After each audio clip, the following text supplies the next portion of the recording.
มาค่ะสิพาเฮ็ดจะพาห่อของขวัญวันเกิดหากล่องบ่ได้พี่น้องก็เลยเอากล่องนี้เนาะแล้วก็สิเอาเอียงก่อนลูกอมกาแฟใส่เนาะแล้วก็อันนี้คือแก้วเลยเนี่ยคือเ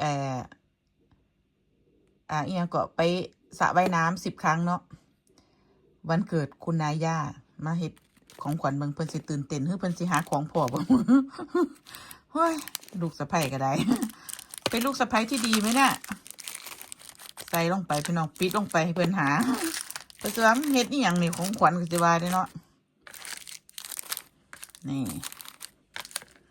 ห่อไปบัดนี้ไปห่อบัดนี้ไปห่อกระดาษของขวัญก็ได้บัดนี้เห็นว่านี่ค่ะห่อเรียบร้อยนะคะห่อเรียบร้อยไปเด้ให้ยามาแกะมึงสิไปหลุ่นกับยามันว่าเซินสิแกะจังได๋ซะ Ellers bliver du Det er lukket. Tak. Ja, Få se. hvad er dog det? Oh my god. Det er kaffe. Dem jeg altid købte, når jeg var i Thailand. Du skal åbne jo.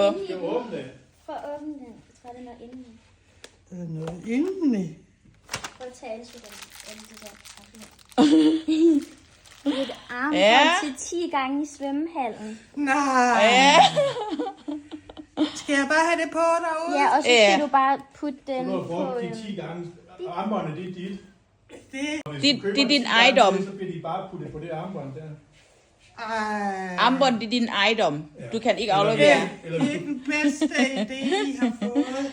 Ja. Eller hvis du vil have hvis du har sådan en halvårs eller et helt